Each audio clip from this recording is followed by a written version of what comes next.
Hello there, Chevron employees, and welcome. Thank you so much for joining us today. I'm Sam, and I moderate these weekly presentations. In just a second, we will be joined by two of our Chevron-focused financial advisors. Tyson Mavar and Patrick Ray are both two of our senior financial advisors, and they're going to be covering how to handle a current EOI from Chevron and how you can take advantage of that to maximize your benefits.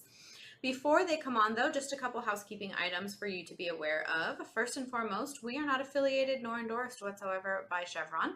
We are a completely independent group of financial advisors, so please keep that in mind as you're listening along. Second, you can use the description box below, or you can use the links that may pop up on top of my head here. You can click right on those links and they will guide you to our calendar where you can book an appointment with one of our Chevron financial advisors, as well as following us here on YouTube. You can follow us on LinkedIn. We post tons of Chevron retirement related content weekly, and we really think you'd get some value out of it if you considered giving us a follow.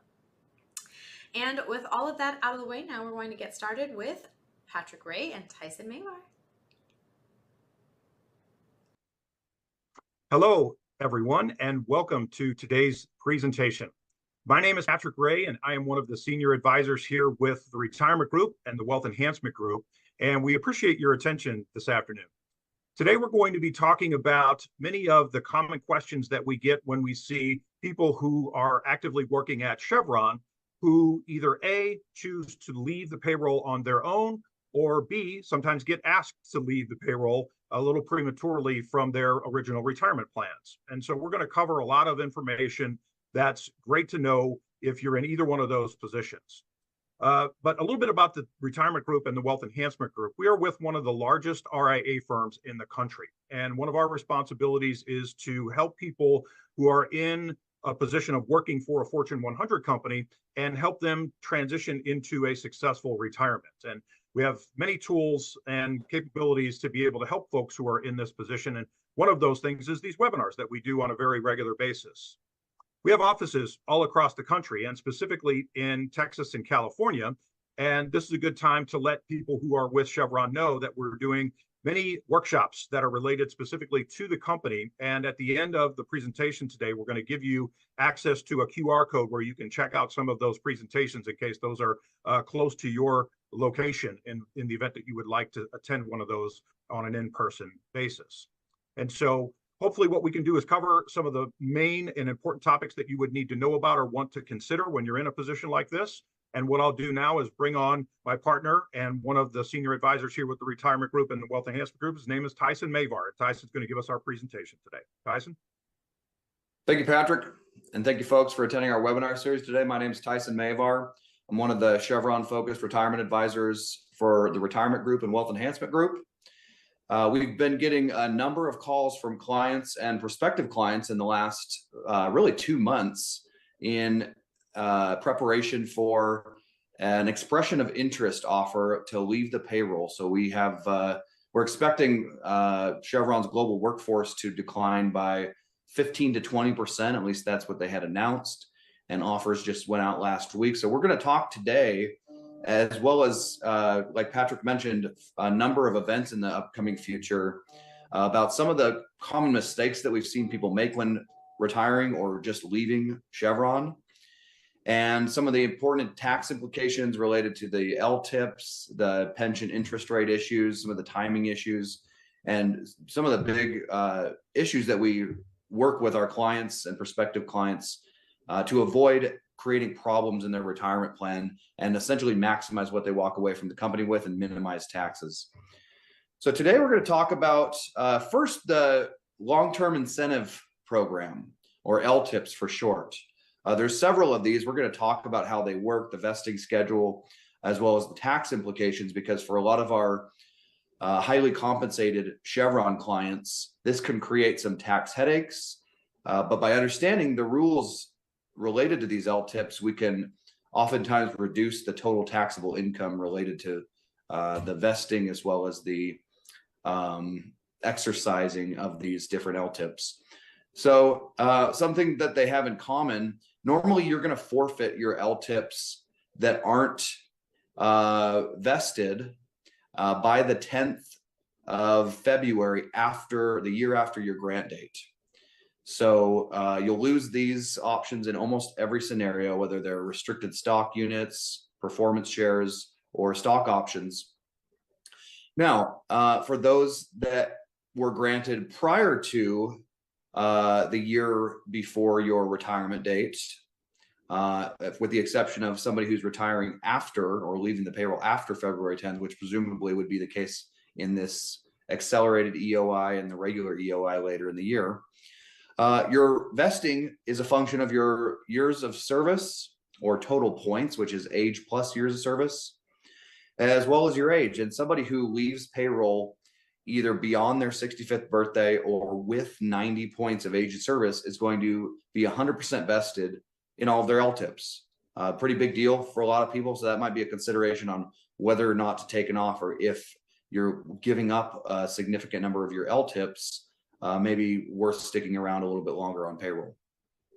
Now, if you are either age 60, at least age 60, and or have at least 75 points, it's a partial vest, and it's going to be prorated. Your LTIPs will be vested as a function of how long you have had them toward the total vesting period. So, for example, restricted stock units, 5-year vest. If you have 3 years out of the 5 years, those RSUs would be 60% vested. And it's going to be just a function of how long you are on payroll and how far you are from the total vesting date for all of them, not just the RSUs.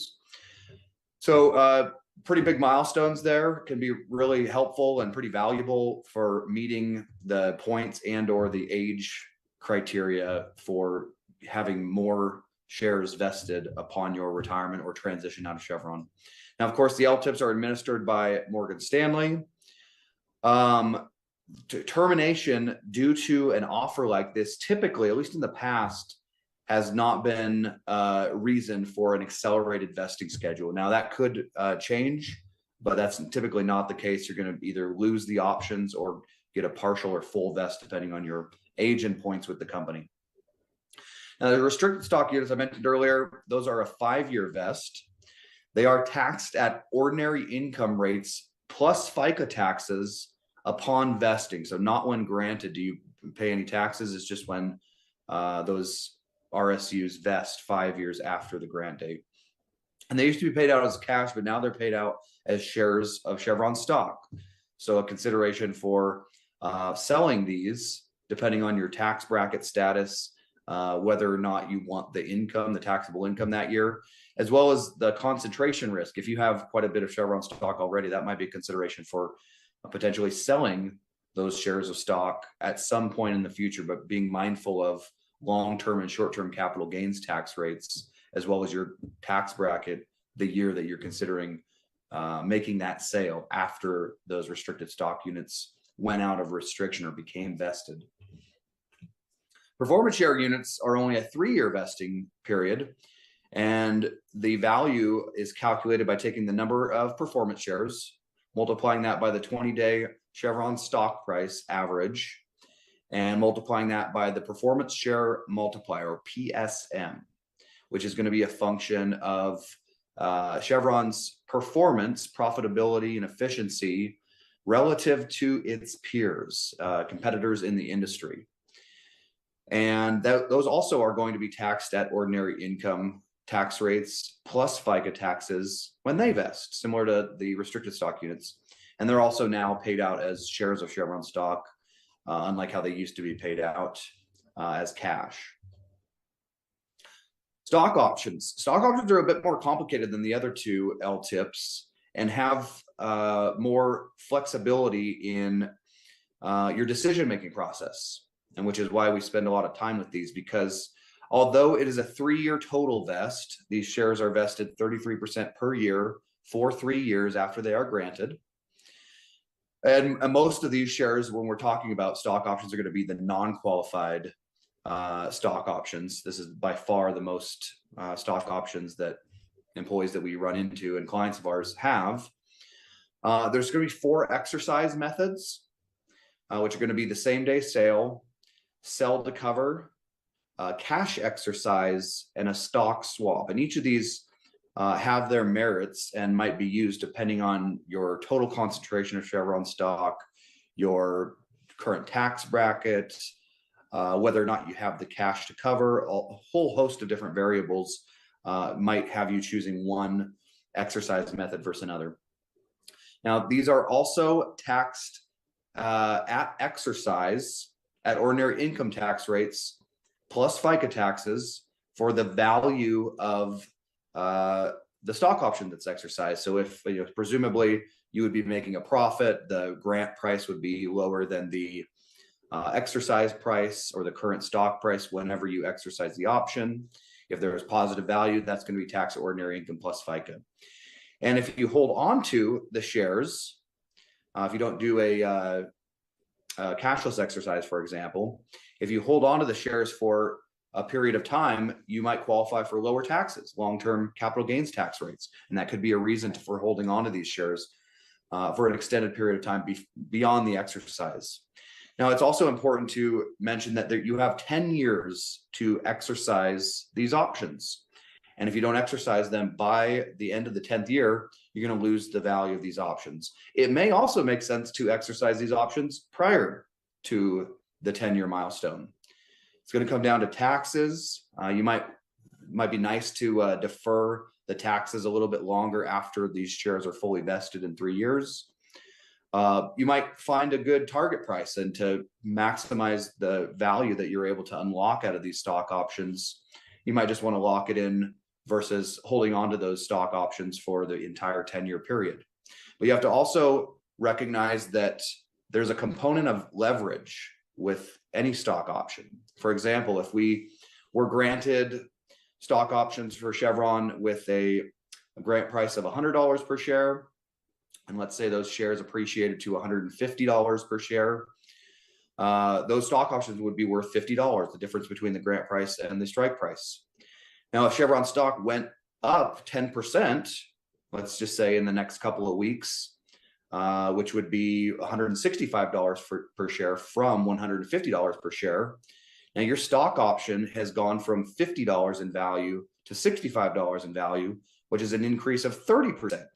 So the stock price went up 10%, your options went up 30%. Same thing on the other side. If the stock price in this example went down 10%, you lost 30% of the value of your stock option. So because of that leverage that's a little more aggressive than just owning shares outright, it needs to be considered when planning to hold on to these stock options for an extended period of time. Now, we also have something called a retirement restoration plan, which the IRS calls 415 excess. And this is going to be a portion of your pension that you are not able to roll over into a retirement account and defer taxes on. The way these work is when you qualify for the retirement restoration plan originally, you're going to make an election of how you want to receive this plan. It can be taken as a lump sum or in annual installments up to 10 years. Now, you can also change your mind on the distribution schedule before starting your retirement, before being paid on this retirement restoration plan. But if you do make that change, it's going to defer the first payment for an additional 5 years. And that might be a long time to wait for this plan. Could help you on taxes potentially. And that money will stay invested in the 10-year treasury while Chevron is waiting to pay you for it in the annual installment period, or if you did change your mind and end up deferring your payment by 5 years. So you're still earning interest on that money, but taxes are a big deal on deciding the best way to take this retirement restoration plan. And this can have this can create the problem of quite a bit of taxable income the year that you retire or the year after you retire from Chevron. And it is paid out the first quarter of at least 1 year after your retirement. So the year after your retirement, you might get your first RRP payment. If it's paid as a lump sum, that can have the impact of increasing your tax bracket and might not be advisable.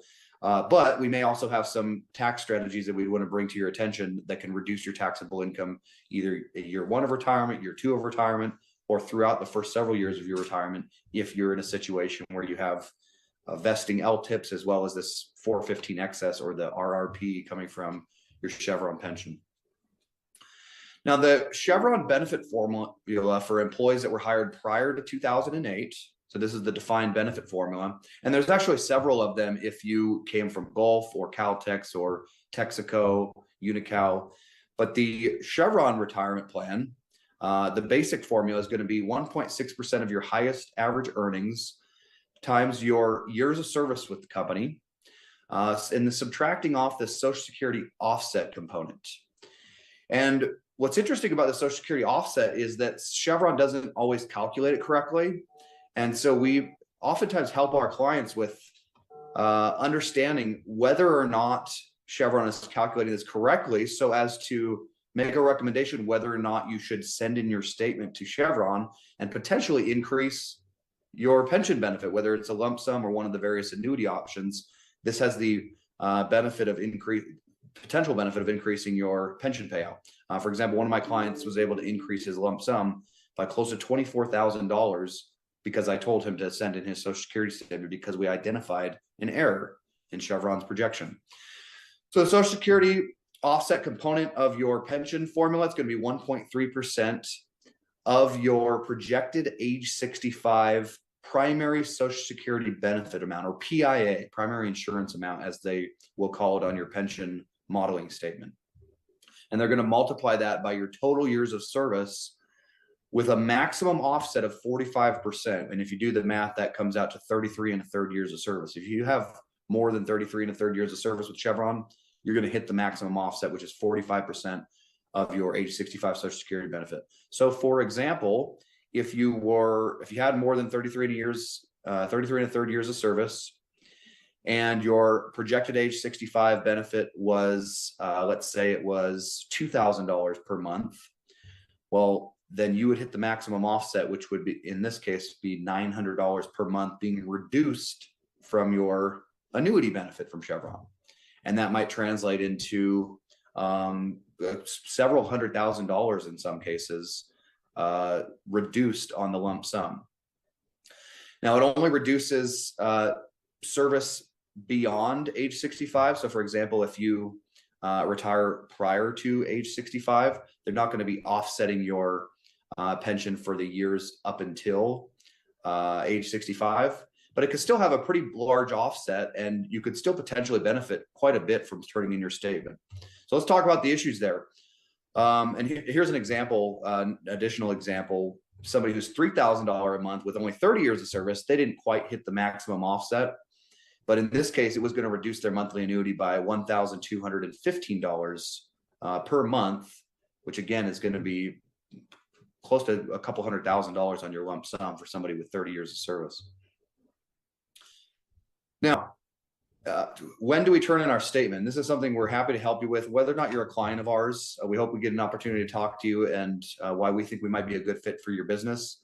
But if you are not sure whether or not to turn in your statement, call us or make sure to talk to somebody who is very familiar with this process, because it's also possible you could reduce your pension benefit if Chevron incorrectly calculated your Social Security on the high end. Then you wouldn't want to turn in your statement, of course, because it's possible they could reduce your pension benefit, lump sum and annuity. So what do? We look at your SSI PIA, your age 65 PIA, which is on your pension modeling statement. We're going to run a calculation using your Social Security statement that can be found on the Social Security Administration's website. You run a projection. We modify that to calculate the age 65 benefit, which is no longer full retirement age. Most people, it's age 67, and some people are still age 66 or age 66 and change. So a conversion needs to be done to move this back to age 65. And then we compare the two. And if your age 65 Social Security, your actual benefit is lower than what Chevron is showing on your modeling statement, that's when we have an argument to turn in the statement. And we can actually project how much we think you're going to increase your annuity by, and as a result, your lump sum as well. So let us know if you need help with that. You have to turn in your statement if you choose to by the later of your benefit commencement date or 6 months after your retirement. And we work with a number of people who defer the election of their pension, whether it's to age out of penalties or to discover a more favorable lump sum interest rate environment. And there's a number of reasons you might defer the election of your pension. Just know that you have to turn in your statement by your benefit commencement date or 6 months after your retirement, whichever is a later date, if you choose to turn in your statement. Now, of course, there's a number of ways to take the pension. The lump sum's been very popular for many years, and there's a variety of reasons to consider taking it, whether it's to have better flexibility with your death benefit, whether it's to want to invest that money and create a better income stream than the company was promising you through one of the various annuity options, whether it's just for more flexible distributions, which might help you on taxes to control your income and your taxes as a result. There's a variety of reasons you might consider the lump sum, and there's also a variety of reasons you might consider one of these annuity options. Those annuity options are the single life annuity, which is the highest payout form, but with no death benefit. You have a life and term certain annuity, where you pick the certain period of time. And this option is also a single life annuity. It's a lifetime annuity for you, the employee, but it's a lower payout because there are some potential death benefits if you pass away early on in your retirement in that certain period of time that you choose. It might be 5, 10, or 15-year extended period certain that there is a death benefit associated. And this is not a very common option in my experience, but it could be a good option for somebody maybe who has a terminal illness or an uncertain life expectancy because of a health condition or family history and so forth. And we have helped some people take this option in some cases for the best. The joint survivor annuity is pretty popular, I would say, in my experience, at least for married couples.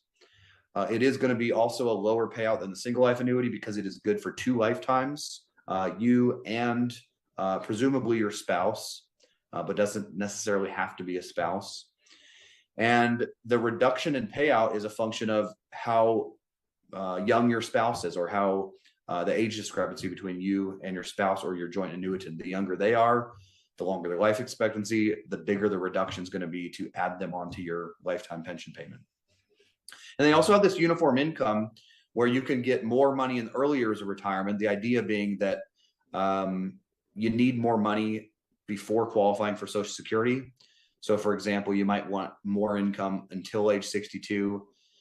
And then not need as much income after age 62. I will say this is the least popular option in my experience because most people saved in the 401k and can use the 401k to bridge the gap, if you will, of the income that's not coming in prior to age 62 or prior to the Social Security benefit election. Lump sum, still very popular again, but it's also calculated based on changing interest rates. And we're going to go over those in just a moment.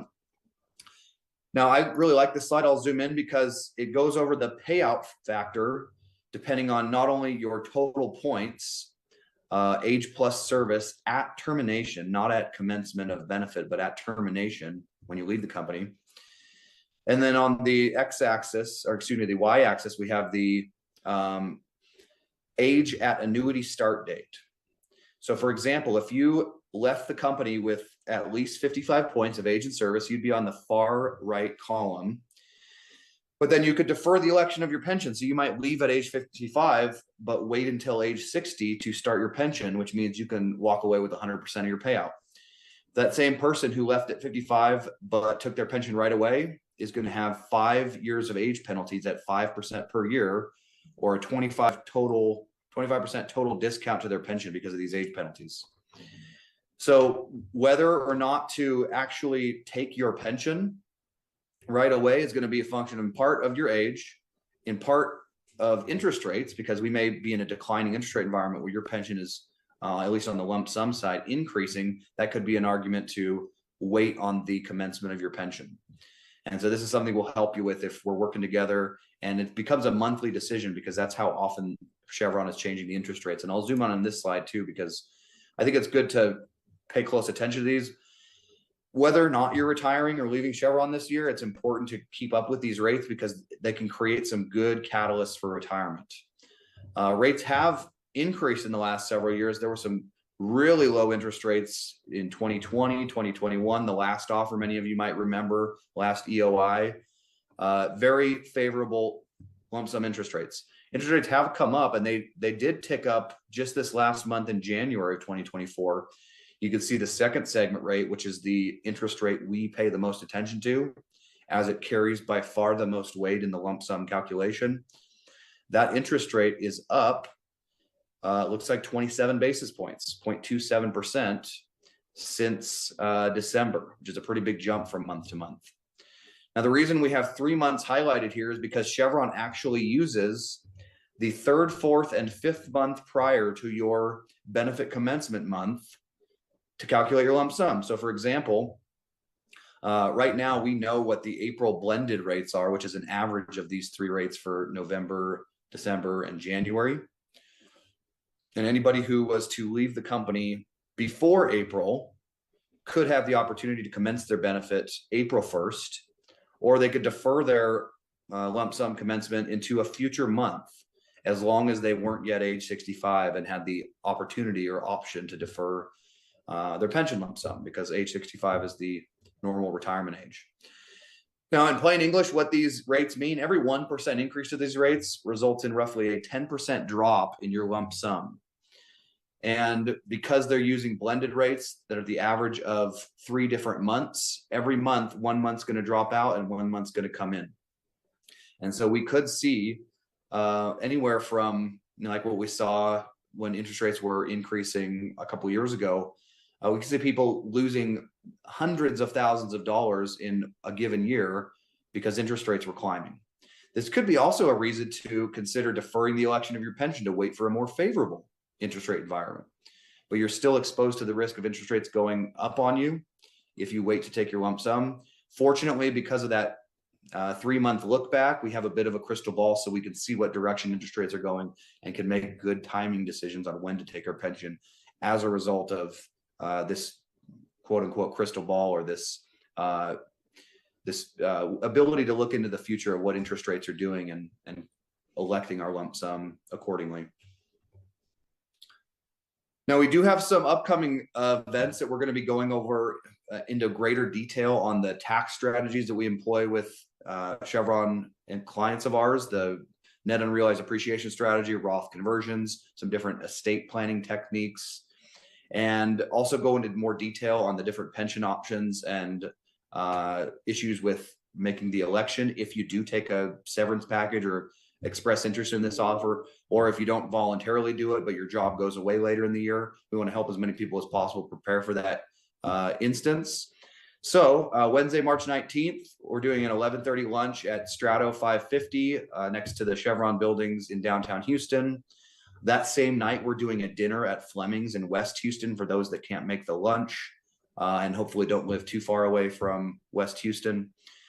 We're doing a couple events in Northern California, Tuesday, March 25th, 6 p.m. at Ruth's Chris in Walnut Creek.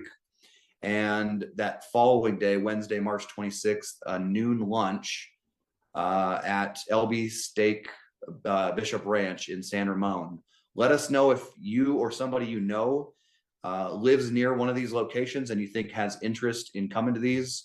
We will probably be doing more in April. We'll let you know about those if these ones don't work out for your schedule. And we'll also be doing more of these webinars going over different topics. We'll try to keep you in the loop.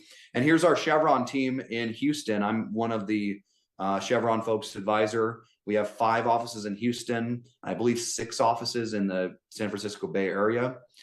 So let us know if you'd like to meet us in person, if you'd like to set up a web meeting, if you want to just go over some issues on the phone. We have several complimentary reports that we offer to do for Chevron employees, whether or not you're a client. The cash flow analysis, I would say, is probably the most valuable of these reports. So let us know if you have interest in having us run your numbers, or if you just want to chat on the phone or get on a web meeting, or maybe meet in person at one of the locations, or even at your home if you don't live too far from the Houston or San Ramon areas. Just let us know. We're here to help folks. We're certainly interested in earning your business. But more importantly, we're interested in maintaining a good reputation among the Chevron community, as we have had one for a number of years now. And a statistic I bring up at all my seminars, 74% of Americans over the age of 50 don't have a written plan for retirement. Don't be part of the statistics, folks. There's no reason not to do this, given a number of companies, including ours, are happy to do this for you on a complimentary basis. And in doing so, we'll talk to you about our value proposition, the services that we offer, the cost of our services, and why we think we might be a good fit for your business. If you'd like to schedule a meeting with us, you can go to our LinkedIn page. Here's a QR code. There's also some great content on there. And then if you'd like to meet with myself or one of my colleagues, you can email us at info@theretirementgroup.com. You could call us at 800-900-5867, or you can take a picture of this QR code. It'll get you onto the calendar, and one of us will follow up with you to hopefully help you out in whatever way that we can. And the best way, I believe, to do that is have us run a cash flow analysis, and we'll give you the best advice that we have on whether or not you need to work after you leave Chevron, what type of investments you ought to be considering after you leave the company, the tax and distribution strategy that's going to allow your money to last as long as possible, and some of the other Chevron specific strategies that we've worked for a number of years with people in a very similar situation as yourself. So with that, we're going to wrap it up today. Thanks so much for the time, everybody. You know what? We do have a couple more minutes, Patrick, if you had any questions come up. Yeah, Tyson, let's get into a couple of questions before we let these folks go for the afternoon. First question is, are you able to help me calculate the Social Security offset as well as my age 65 Social Security benefit? Speak to that for just a second.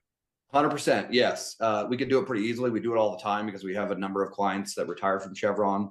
So absolutely, just let us know. We'll tell you where to go. We'll help you gather the information, and then we'll help you with the assessment, and also give you a projection on how much we think it'll be worth to you. Negative or positive, right? And if it's negative, we're going to recommend not sending in that statement, of course. Yeah, for sure. And maybe we can speak a little bit about this, Tyson. I know you talked a couple of minutes on the details of potential reasons why you may want to consider deferring your pension. But one of the questions is, how long can I defer my pension, and what would I be considering if I choose to do so? Yeah, so the rule is that you age 65 is the normal retirement age, so you cannot defer your benefit commencement beyond age 65. If you leave prior to 65, you can defer it as late as age 65. Now, you have to be considerate, though, of the opportunity cost of leaving the money in the plan. And so, for example, if you're planning to take the lump sum, what rate of interest do you believe you could earn on that money? And that's the cost of leaving it in the plan. So if interest rates are flat and you're gaining 5% because you're aging out of the penalties, but you believe you could easily beat 5% per year on average in an investment account like an IRA, then you might consider taking your pension out even before those age penalties have been satisfied. And then, of course, the interest rates we talked about, if interest rates are increasing, your lump sum is going to be losing value. So you probably want to get it out pretty quick, not only to reinvest it, but avoid losses associated with interest rate hikes. And on the other hand, if interest rates are falling, that could be an argument to leave the pension alone until they flatten out or start going back up. So you get effectively a guarantee, guaranteed by Chevron, of increases to your lump sum. Yeah.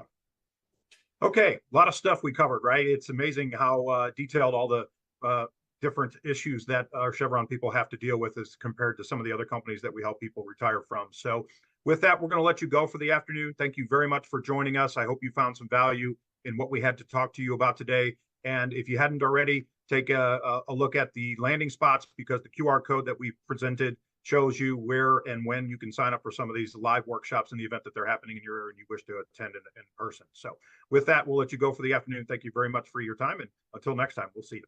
Thank you, folks.